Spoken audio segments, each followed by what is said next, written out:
views expressed on this program are those of the hosts, guests, and callers, and are not necessarily those of this station, its management, or other advertisers. You're listening to Transformation Talk Radio.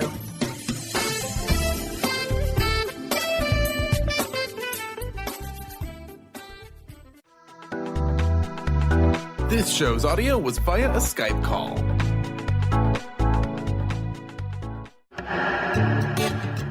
Get fired up for Spirit Fire Radio with your hosts, Dorothy, Riddle, and Steve Kramer. Get ready to shine the light on universal spiritual principles and uncover ways that ageless wisdom can guide you in cultivating consciousness in these modern times. Bring purpose to your life through practical spirituality and add to your awareness with Spirit Fire Radio. Now, here are your hosts, Dorothy, Riddle, and Steve Kramer. Hello, listeners. Welcome to Spirit Fire Radio. My name is Steve Kramer, and I'm joined, as always, by my delightful co-host, Dr. Dorothy Riddle. Hi, Dorothy. Hi, Steve. Glad to be here. I'm glad to be here, too, and to continue our conversation, such a wonderful conversation we've had already with our first show of the month on inclusive social action. We are wanting here at Spirit Fire Radio to create a new paradigm, right? In which we can find ways to end, limit, turn around divisiveness, find ways really to become aware of, say no to harm we see in our everyday lives, out in the world in general. Dorothy, a few words. We're going to talk this month, or this entire month, about inclusive social action, but particularly today on ways in which we can prepare ourselves for inclusive social action, ways we can ready ourselves so that we are effective in that action. Yeah? Yep. And I got a couple of quotes, but first I think if we have anybody with us this week that wasn't with us last week, I'd like to just repeat the definitions, Steve, so people know what we're talking about. Yeah. So when we say inclusive social action, what we mean is intentional action to stop specific violence in a manner that does not further divisiveness. So it's a compassionate no, absolutely not, rather than just slipping away or getting angry or critical, that kind of thing.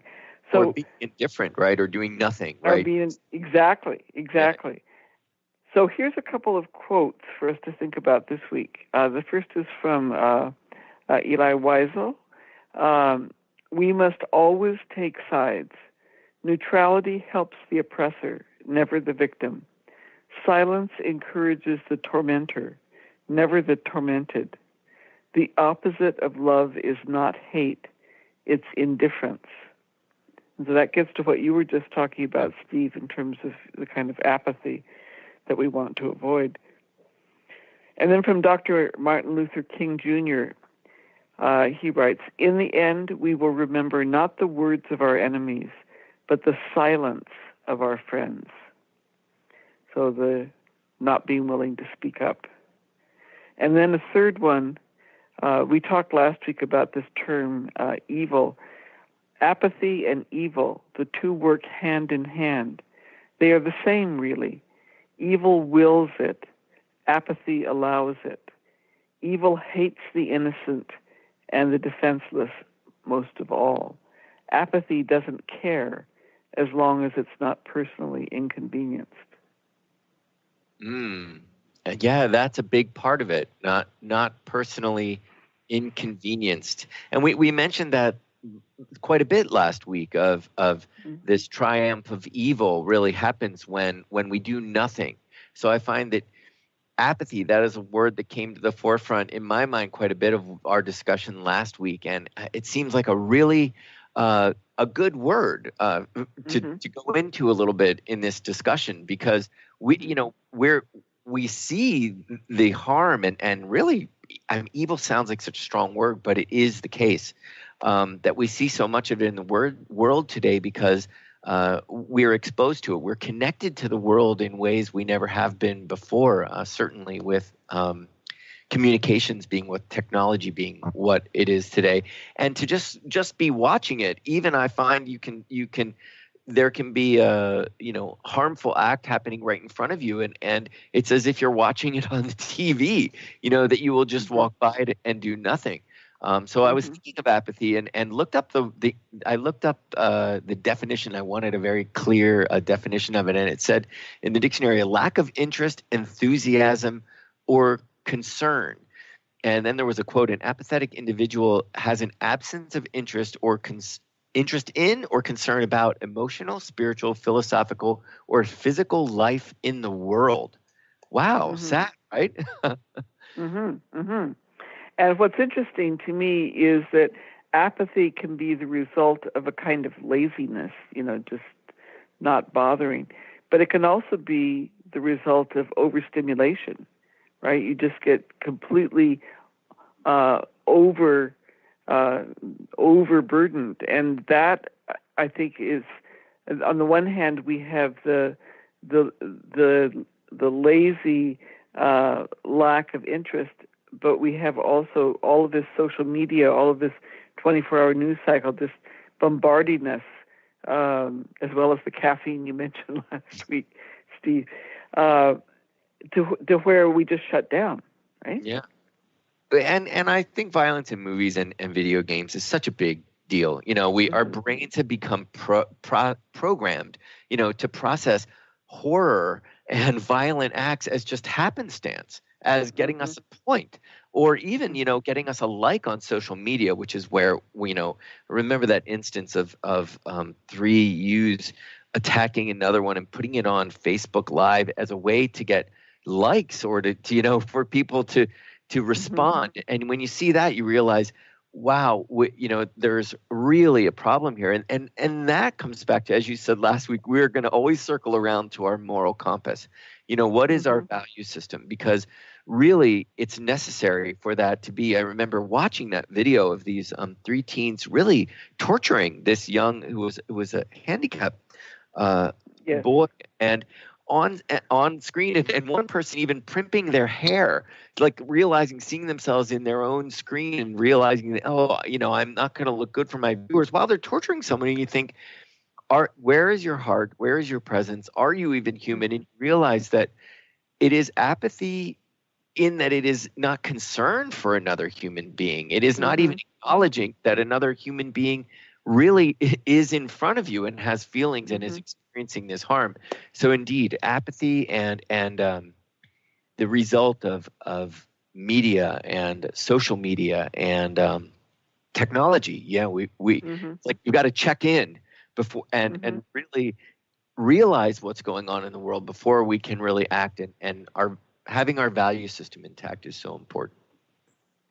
What's interesting to me, Steve, is if we look at our physical body, if somebody handed us some food that had clearly gone off, it was rotten, right? It was going to make us ill.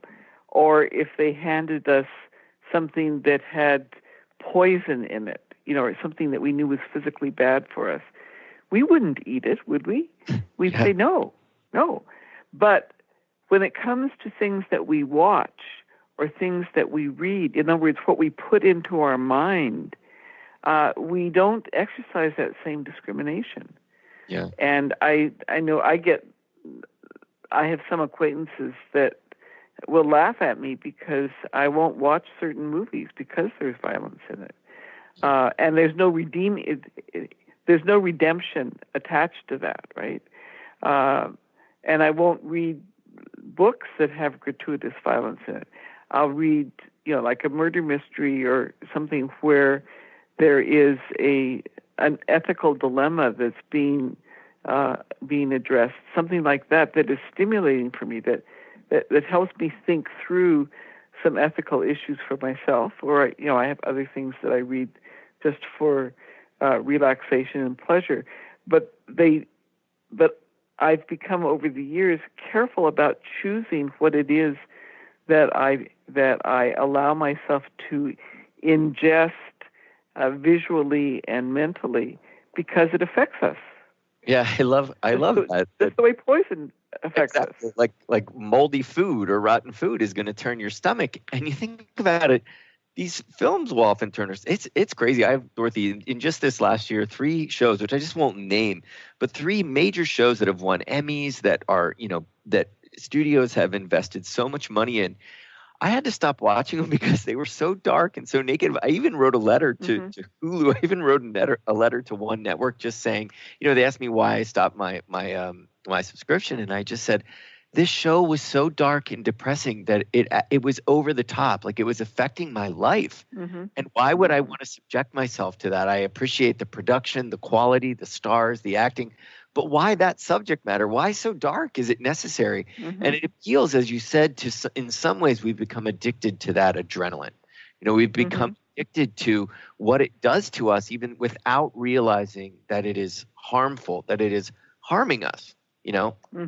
And Dorothy, I want to say that, by choosing, say you're with a group of people and say, let's watch Planet Earth by David Attenborough, and let's talk about how amazing watching these, tree frogs. Let's marvel in tree frogs and laugh and get excited about their color and the diversity of the planet.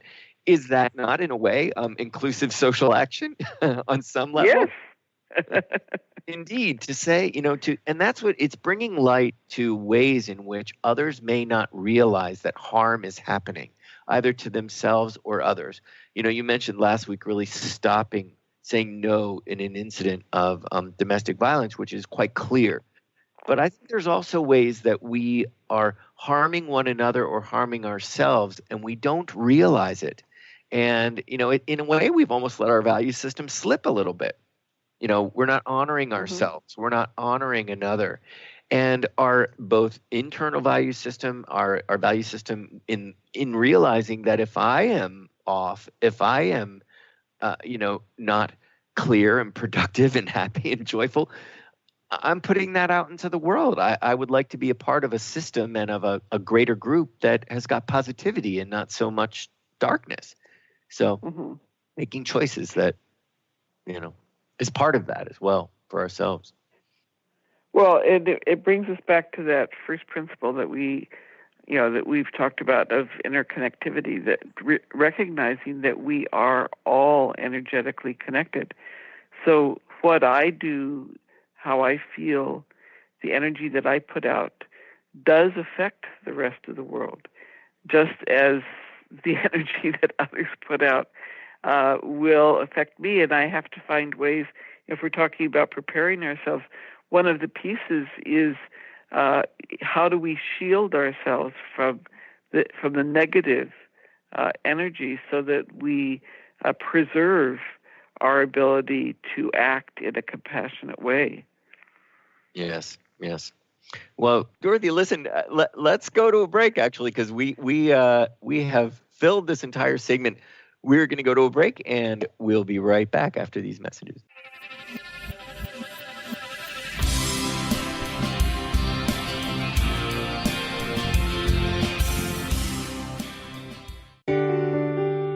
Hi, I'm Barbara Scheidegger, clinical hypnotherapist and founder of Swiss Hypnotherapy. And this is a tip with purpose. Being wrong or making mistakes is human. What have you learned from it? Start laughing about the silly things you did. Yeah, laugh about it. Being happy is more important than being always right. Start listening to your feedback. Be willing to redefine yourself every day.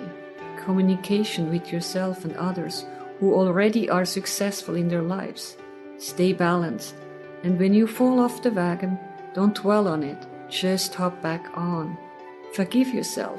Admit what you did. Move on and smile. I hope this tip helps you. You can reach me at 323-999-4775 or at my website at swisshypnotherapy.com.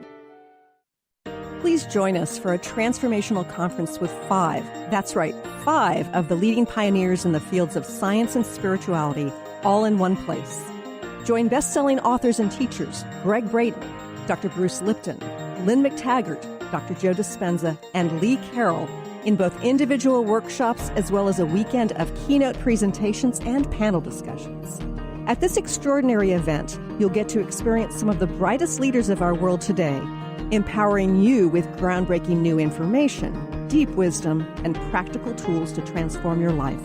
Come connect with others and expand your consciousness in beautiful Nanaimo on Vancouver Island in British Columbia, June 14th through 19th. For more information or to register for what some are expecting to be one of the best conferences of 2018, visit shalohaproductions.com. That's SHALOHA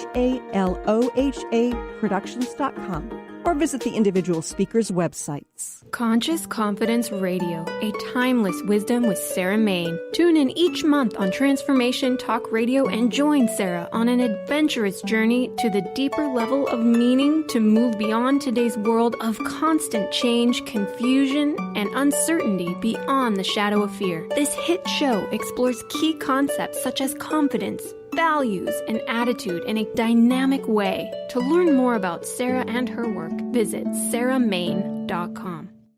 Stay juicy. Tune in to Your Juicy Love with me, Una Drake, co-hosting monthly with Dr. Pat, and every second Monday at 12 p.m. on Transformation Talk Radio. My show, Your Juicy Love, helps you find the dynamic, life-affirming love you've always wanted. Transform your relationships and bring peace, joy, and juicy, juicy love to planet Earth. For more information, visit unadrake.com.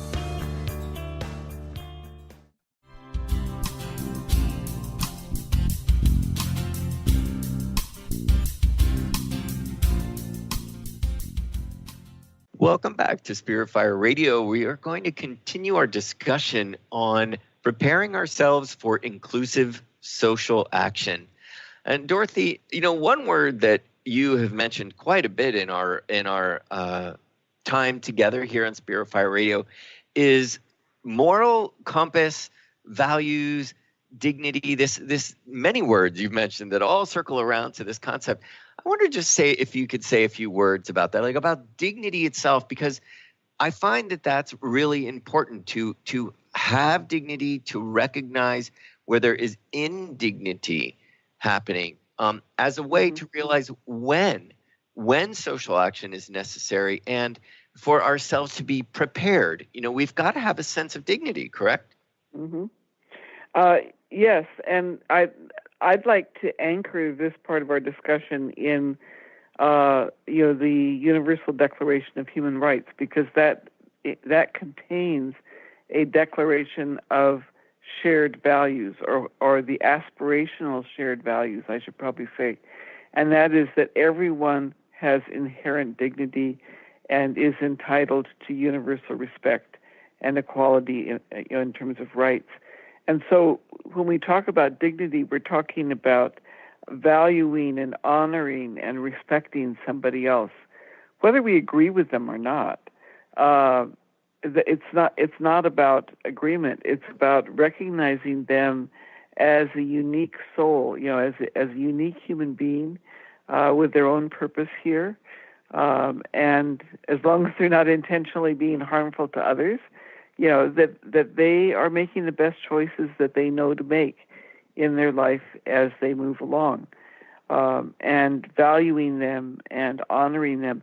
And it's really interesting to me to watch how different people, like I've been in a situation where I was one of the first business leaders appointed by the Canadian Prime Minister to represent Canada in an international forum.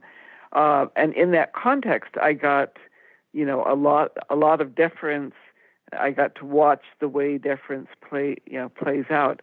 But the thing is, I wasn't any different really than all of the other people in the room, the people that were serving us meals, the people that were driving us to and from meetings. Everybody was deserving of dignity and respect. And I heard a news item, I think it was last week. They were talking about Elizabeth Warren campaigning or beginning her campaign.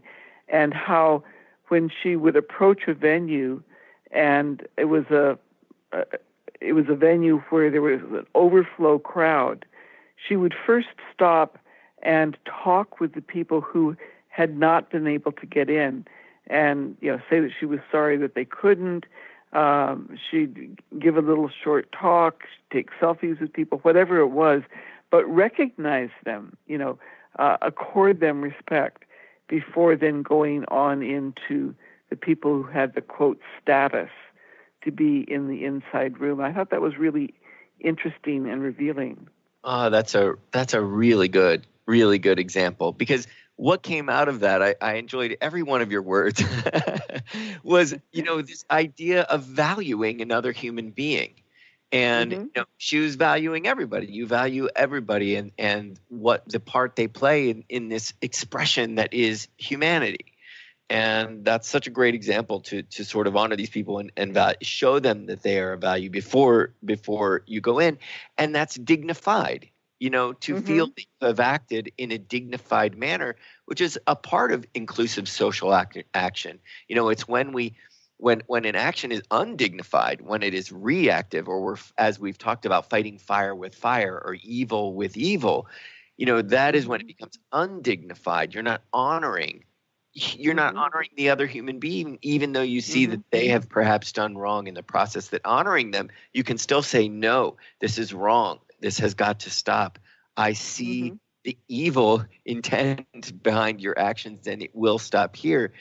That is actually still honoring them as a human being, but not their actions. So very important part in absolutely. And one of the challenges that I would put out to our audience is, if you haven't done this before, is to pick a day and go through the day, notice every single person who's in your orbit, whether you interact with them directly or not, what they are doing, and how what they are doing makes your life possible. That's part of practicing dignity, right? Is that every single person, the person who's putting my groceries in my bag, the person who's helping me at the gas pump, the person who is, you can go on and on and on. Each of these positions in life, each of these jobs, is critical to our all being able to live a comfortable life, to live together. And none of these there's a certain way in which none of these is more important than the other. I may do work that gets highly recognized, that may be well compensated. I couldn't do it without the support from all of those other people. Yeah. So what I'm hearing, in talking about ways we can prepare ourselves for inclusive social action, is that we've got to become accustomed to ways in which we act dignified, ways in which we can generate a dignity within ourselves and recognize when other people are not offered that. And so by practicing honoring everyone around you, you're actually building that moral compass. You're building moral strength, and you're actually practicing or acknowledging this concept that we are all interconnected.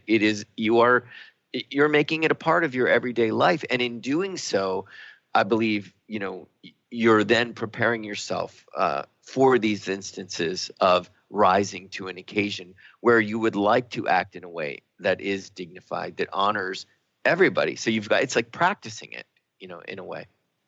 That's right. And when we talk about preparation, if we don't have a clear sense of our own values, if we don't continually act in ways that reinforce those values, we're going to find it very difficult to assess what's going on around us and when we need to be taking social action. I think it's so critical that we remember that we actually affect our value structure, our moral compass, all through the day based on the choices that we make. If we choose to ignore that, to be kind of lazy about how we behave towards others, if we allow ourselves to participate in these kind of microaggressions, small dismissive actions, we are literally undermining our moral compass. And so it's not a trivial matter. We need to always be alert, especially in today's environment, to strengthening that sense of what is the common good, not what my particular self-interest is, but what is the common good? What is it that will make life work for all of us, including non-humans, but all of us? Yeah, and it just can be as simple as asking yourself, and looking at yourself and asking, did I criticize somebody today? Did I gossip today? Did I judge someone or dismiss someone today? And I guarantee most of us, if we really go through that with a fine-tooth comb, we'll realize that, perhaps I shouldn't have made that comment. And not to then get down on yourself, but say, perhaps I could have handled that this way, or I could have said that this way, so that the next time it happens, you'll pause before you do that. And you'll say, what are some options? What are some other ways I could talk with this person? I'm used to meditators here at the retreat center. We've got a group of college students who are doing some very important work, but they're young and they're college students and they stay up late. And I was needing sleep one evening while they were having a lot of fun and staying up longer. And I had to really stop myself because I could tell I was ready to say, would you all just go to bed and keep it down? And, it was about honoring, their schedule and honoring who they are and what point they are at their life, and that being together and sharing their stories was really important to them. And it was their first or second night here, so it was an opportunity for them to come together and do that. And I should just calm down and I'll catch up on my sleep, but I had to catch myself. So it can be, really acting in a dignified way, respecting yourself and respecting others. It's small things or big things. So it all helps prepare us, for when they are big things, right? Well, and I think part of what you were referring to that I think we'll also come back to probably at different times during the month is the need to be self-reflective. Yes. Without the judgment that makes you think, oh my God, how could I possibly? Because when you get into that kind of thing, you almost paralyze yourself from being able to act in the future. It's more the matter of, okay, let me review what I've done. How do I feel about how that went? Is there a way I'd like to do it differently next time, or is that something that I want to repeat? But that kind of mindfulness, that kind of self-reflection is absolutely critical in both reinforcing the moral compass and preparing ourselves for being able to take action. Beautifully well said. Dorothy, we're going to go to our break. We'll be back after these messages.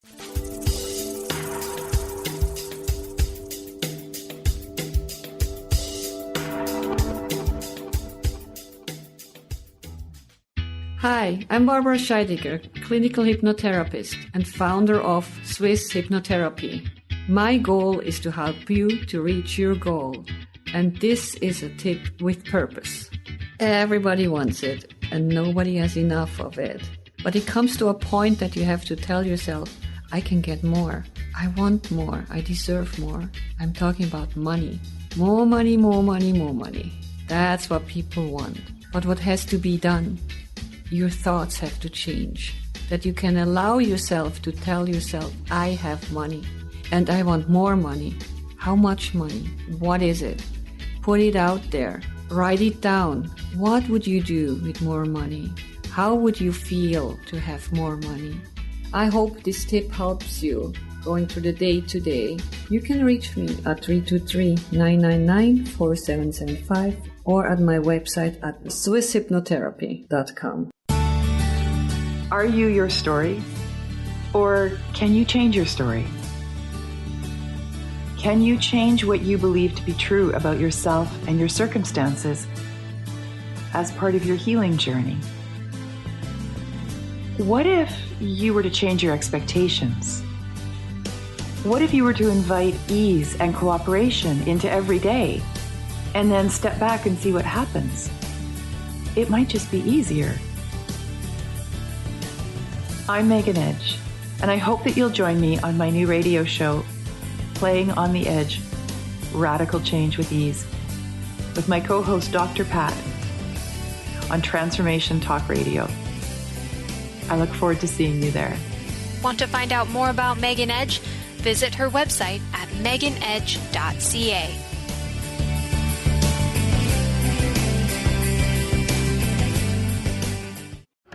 Hi, I'm Steve Kramer of Spirit Fire Radio, and I believe that meditation changes everything. It leads us in the direction of greater well-being, and that's a fact. I struggled with meditation for years. I understood the principles, but I found it hard to incorporate them into my everyday life. Spirit Fire's meditation practice changed that. It's called the Practice of Living Awareness, and it's taught in 14 steps. These are 14 tools that I can use in any moment, on and off the cushion. Steps like smile, flow, and ground of being support my clarity of mind while I'm navigating the ups and downs of modern life. That's why it's called the Practice of Living Awareness. If you'd like to add meditation to your daily experience, the Practice of Living Awareness is free, online, and it's suited for any level of practitioner. Visit spiritfire.com for more information. And be sure to check out Spirit Fire's meditation retreats in Western Massachusetts. It's all there at spiritfire.com.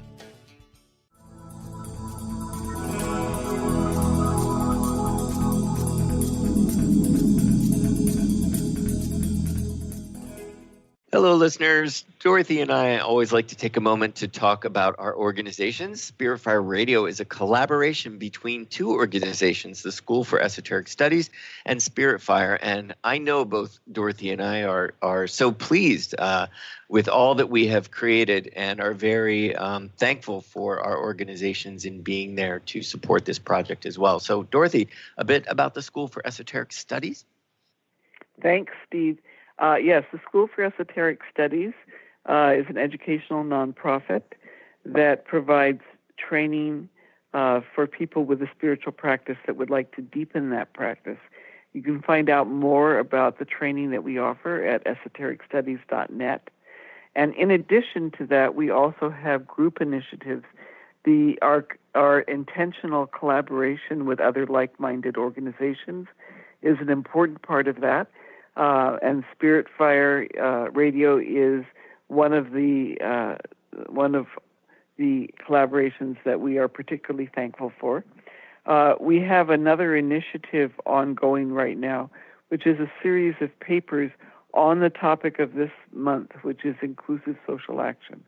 So if you go to esotericstudies.net, you'll see that there is a menu item called Inclusive Social Action, where you'll find not only the white papers that we are issuing, but also other material on the topic that you may find of interest.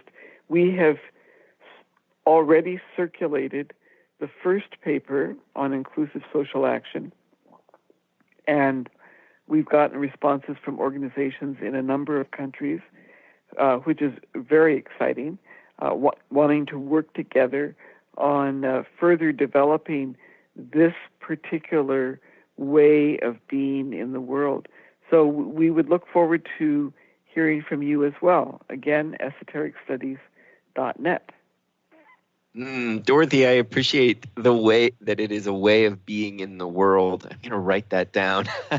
Because I'm going to say a bit about Spirit Fire, but that's so wonderful. You were spending this whole month talking about inclusive social action and realizing that it is a huge topic, that it is actually it is really daring. It's bold, and it is shifting a paradigm of a way of being in the world that has so much to do with observing it, but also participating in creating the world, that we would like to live in, that is without so much harm. So I really like that aspect of what you just said. So back to Spirit Fire. Spirit Fire is an educational nonprofit as well. Our mission is to educate people on the importance of spirituality and to find ways for them to bring consciousness and awareness into their everyday lives. One way in which we do that is through our own meditation training called the Practice of Living Awareness. It's a wonderful online practice. It's equal parts mindfulness and equal parts insight, those two meditation practices married, and it's free online. We do meditation retreats as well at our meditation center in Leiden, Massachusetts, which is in the Berkshires. So check us out and see more about our practice at spiritfire.com and meditate with us online and join us in the snowy mountains of Western Massachusetts. So, Dorothy, a couple stories I just wanted to share. One that comes to mind and has been coming to mind quite a bit as I've been pondering inclusive social action, which is, we've got to familiarize ourselves with others' situations and others we've got to know who they are and the ways in which they move in the world and ways in which they may be harmed in small and large ways. It makes me think of a friend of mine, one of my very best friends, John, who was always sort of late when we were together as groups, and a lot of us would always rag on him, John, why are you always so late? He would never really say anything, and there was one time when I said something about getting a cab, and he finally said to me, Steve, you don't understand. I can't get a cab very easily in New York City. I'm black. And I thought, what are you talking about, John? And I was foolish. I was so naive. I mean, I lived in New York City my whole life. And basically, I didn't realize, and I've got lots of black friends, just had no idea that if you are standing by yourself and you are black and you raise your hand for a cab, the majority of cabs will go past you because they will assume that you're going to either, one, if you're in Manhattan, go to the outer boroughs and they don't want to make the trip back, or that you aren't going to tip them, or even worse, that you are going to harm them. This horrible, labeling. And I had no idea. And he said, Steve, watch this. You go down the street and lift your hand for a cab, and I'm going to be up here where the light changes, and I'm going to have my hand up here for a cab. Every single cab is going to go past me and go to you. You know why? Because you're white and because I'm black. And I said, John, that's ridiculous. He did it, and sure enough, a cab went right by, and we both stepped away and said, oh, never mind, I don't need the cab. We did it a number of times, and I kid you not, every single time the cab looked, and you can see they looked at him, went right by him, and went to me. Goodness gracious. I actually had no idea. And it was really moving, and it was really informative, and it was really necessary for me to actually see that. But it was necessary for John to tell me that, for me to know his experience, and then for me to experience his experience by watching it, not actually experiencing it because I would have gotten the cab, but you know what I'm saying. So it's really important that we, put ourselves out there in the world and we get to know other people's experiences. And, that happened firsthand. And then to take that back and say, what could I do? What would be the inclusive social action here? And it would basically be to stop the cab and say, sir, this gentleman up here is waiting for a cab. I'm going to call him down and, I'm going to give that cab to him and I'll get the next one. Because John is an amazing tipper. He tips everybody. He's an amazing human being. He's funny and charming and he tips beautifully. And perhaps that then would allow that person to see that, I shouldn't judge it. I just got a great tip. This guy's great. And I'm not going to the outer boroughs, whatever. But that was a very important scenario for me, which reminds me of ways in which we may not, we might be ignorant, to somebody's situation. Mm-hmm. Mm-hmm. It's that whole issue of walking a mile in the other person's shoes. It's right? So important, Dorothy, right? Feeling our way into the experience of those that are being harmed. And that is where compassion and empathy arise. I had a new level of compassion and my empathy for John and being a black man in America really deepened. There was a deepened understanding and deepened connection, and I felt moved, and I feel moved every day. That stuck with me forever. Like, wow, Steve, just become more aware. And watch. When you judge someone, don't just say, John, you're always late. Say, John, what happened? You're always so. What happened in this situation? Is there anything you'd like to share? I don't know. Just be a bit more open. But Dorothy, there was one other situation I mentioned last week. I was going to talk about something that happened at Thanksgiving, and it's a bit about preparing ourselves. And I respect the work we do on this show so much because, through all these conversations, it helps prepare me for inclusive social action just by really, it's that idea of study and service and contemplation. It just helps. It helps us stay aligned and attuned. I was at Thanksgiving and my dad, in the middle of the dinner, started singing this really lewd song, and it had to do with it was a sexist, and had to do with people being overweight, and I could see that it was a generational thing, and I know my dad well. My dad is not crude, and he's not disrespectful to anyone. He's got a huge heart, and I kind of felt he didn't realize or see how he thought that the rhymes in the song were funny. He thought that it was kind of clever that he had remembered this old school song that he was bringing up at the table, but it was really offensive and out and out wrong. And I got really upset and sort of offended, like, Dad, my nephew's here. He's 15. Actually, he's a bit older than that. But why are you singing that? That's awful. And I've got friends who struggle with weight issues, and it's just terrible what's behind this. And I tend to be a bit reactive sometimes. And I paused and I thought, what do I do in this situation? My dad's having a lot of fun. Everyone's laughing with my dad because he's laughing. And they're sort of marveling that he remembers this whole thing and that he's sort of entertaining us with it. And for me to point this out, is it going to dampen the mood? Am I going to be isolating? Am I going to make my dad feel bad? I don't want to do that. We're all having a really good time. And I had to, in this time frame, had to figure out, what do I do? Because I really don't want to let this slide. I feel that it's, I want to do it in a way that is inclusive. Although that word didn't come, but that was my intention. So I finally said, when it was over, I said, gosh, Dad, it's good we're all guys here, because, if there was a woman at the table, I have a feeling that just for a woman, that would be really hard to hear. And it's obvious that is, I said something about it being really old school, and I can imagine that back then there would be a table of both men and women, and somehow that would be okay. And I did it in a way that it worked, that it was sort of saying, well, in this day and age, that's really old school and should remain that way. I'm glad we've evolved, Mm-hmm. Mm-hmm. And I think he got it, but it just shows that it can be difficult. Mm-hmm. How do we do it? Without. Yeah. So I think one of the issues is,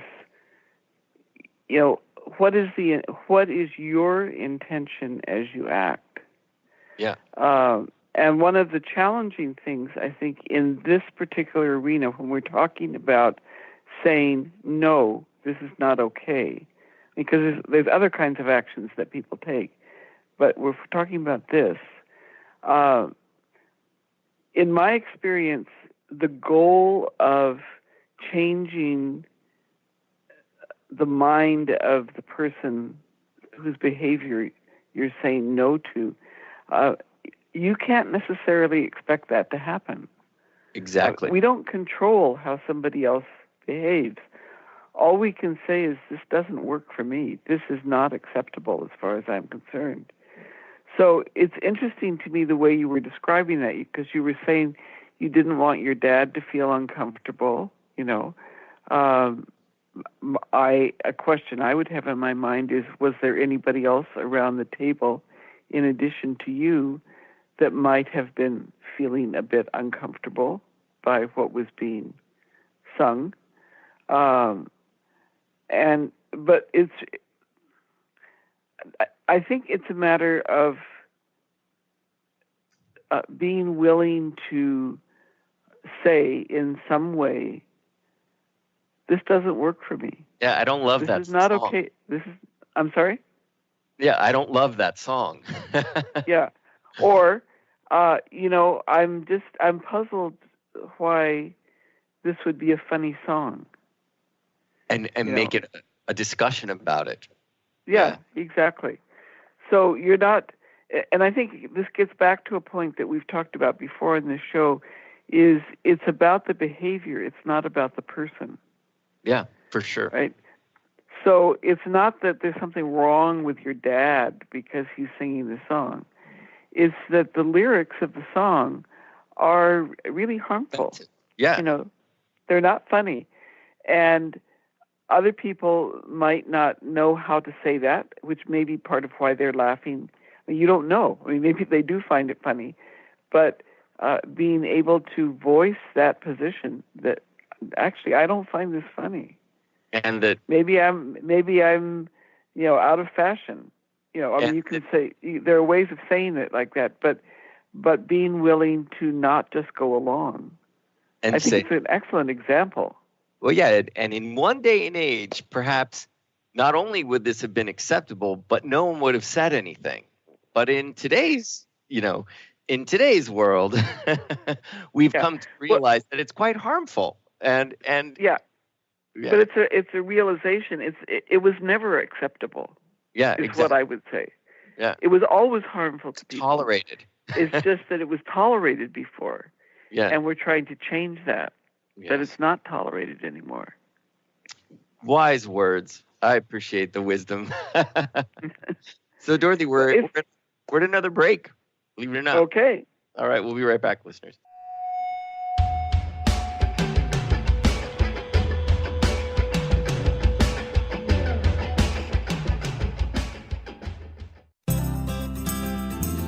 To find answers to life's questions, you need to look within yourself. Dr. Glenna Rice brings your questionable conversations on Transformation Talk Radio each month. Tune in each month for insight into how you can live up to your full potential. Dr. Glenna is a physical therapist, certified Access Consciousness, and Access Body Class facilitator. How does it get any better than this? For more information on Dr. Glenna Rice and her work, visit glennarice.com. Wow. Hey, everyone. Welcome. Welcome to the Dr. Pat Show. This is Talk Radio to Thrive By. I'm telling you, I got to pinch myself some days because when each of us gets called to do something that we so not thought was in our wheelhouse to do for a purpose that's so much greater than us, we get to show up and shine. If you would like to show up and shine on the Dr. Pat Show as a co-host or sponsor, send us an email to inspire@thedrpatshow.com. Love Living Radio Ignite Your Whole Being with Emily Perkins is a show for those looking to explore the sparkling magnificence of their inner selves. Tune in every second and fourth Wednesday at 4 p.m. Pacific as Emily sheds a radiant light of love on the beauty and power that resides within you. Discussing love in all its forms through conversations that provoke awareness, curiosity, and expansion, Emily shares the unlimited power of love. For more information or to listen to this show, visit lovelivingholistics.com. Practice living in wholeness with the body tune-up. 6 classes for $89 designed for radical self-healing and self-regeneration. Heal the deepest root of any challenge. The mental body was programmed in negativity, not good enough, separate from source. You're too much, you'll never make it. The emotional body holds all the pain and trauma of emotional suppression, all the pain from this life and life's past. The spiritual body is the place you connect with your higher power, your higher self, with the image and likeness of the One. The physical body houses and expresses the other 3 bodies every day. Go to CorneliaStephanie.com. Evolve, become a practitioner. We need to heal, integrate, and bring into wholeness and harmony the physical body, addressing all the other bodies in order to live in our true, authentic nature. Living Lighter Radio with Jason and Patricia. We have an ecosystem approach to your life. Tune in weekly every Monday at 1 p.m. Pacific on Transformation Talk Radio as we, Jason and Patricia, discuss what's truly holding you back. We offer you the tools you need to reach your goals and at the same time be living lighter. For more information about Living Lighter, visit www.livinglighter.org.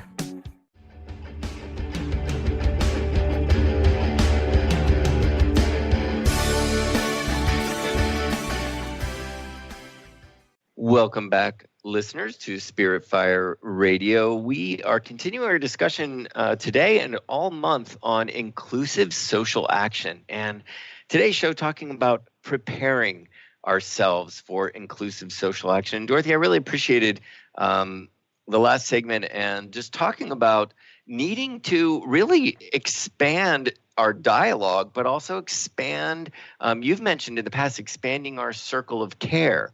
You know, that even expanding our circle of care is expanding it to the people who are even the perpetrators, you know, as well. Like we were just talking about that with in terms of a Thanksgiving story of my dad and my friend John, and expanding, you know, our knowledge of those that are being harmed, and bringing that to the forefront of our awareness. That's such an important aspect of this. Mm-hmm. Well, and I think what we were talking about just before the break illustrates the issue of the damage that tolerance can do. You know, tolerance is not a neutral dynamic. That, you know, as we become more aware of the ramifications of harm, that it's important to speak out in some kind of way. And I just want to be really clear with our audience. There's no one right way to do this. It's a matter of, you know, and that's why we're talking about preparedness. It's a matter of shifting a well-entrenched paradigm. Yeah. Shifting the way that we are in the world. And that takes time. It takes baby steps. It takes experimentation. Practice. And more practice. That's right. And then reflecting on what we've done and what worked and what didn't work. And part of, you know, you were talking about being an example to others, Steve. One of the things that's so critical is that we show each other what works or what doesn't work, for that matter. I know myself, in terms of the story that I gave earlier about you know, saying, no, you will not harm me.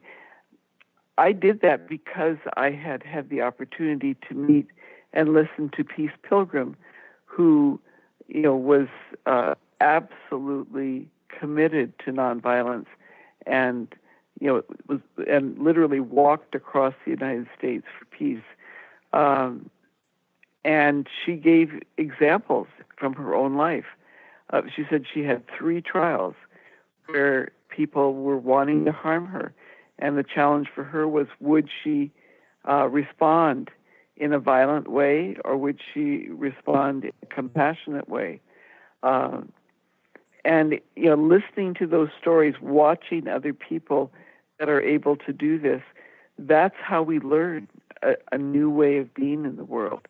And so we're each important to each other from that perspective. Yes, allows us to honor it's like facets of the diamond. You know, we are all facets, and as you said, walking a mile in another's shoes, so important, so important. And you referenced the circle of care. I'd like to just talk a moment about that. This concept for me, what it means is, you know, my easiest, my most reflexive circle of care are the people immediately around me. I don't mean necessarily physically, but emotionally around me. People that I feel strongly connected to, that I love, that I actively care for. And so those are people who I get to know well enough to know that they are multifaceted. You know, there are things that they do that I wish they didn't do. And there are many things that I admire as well. But I get to know that complexity, so that when I'm interacting with them as a person, not just as somebody that did a particular action. And then if we move out from there, then we have, you know, strangers that are people that we don't know anything negative about. You know, we make neutral or even positive assumptions about them, and so we're willing to give them the benefit of the doubt. Then we get into the more challenging areas, for me at least. We get into the acquaintances that we are offended by. People that we know and that we dislike, or we may fear them, or we may even hate them. And so these are emotions to examine, because these are, I heard Brian Schwimm speak once, the mathematical cosmologist, and he said we need to think of the rest of the world, and he was referring also to non-humans and to the earth as relatives.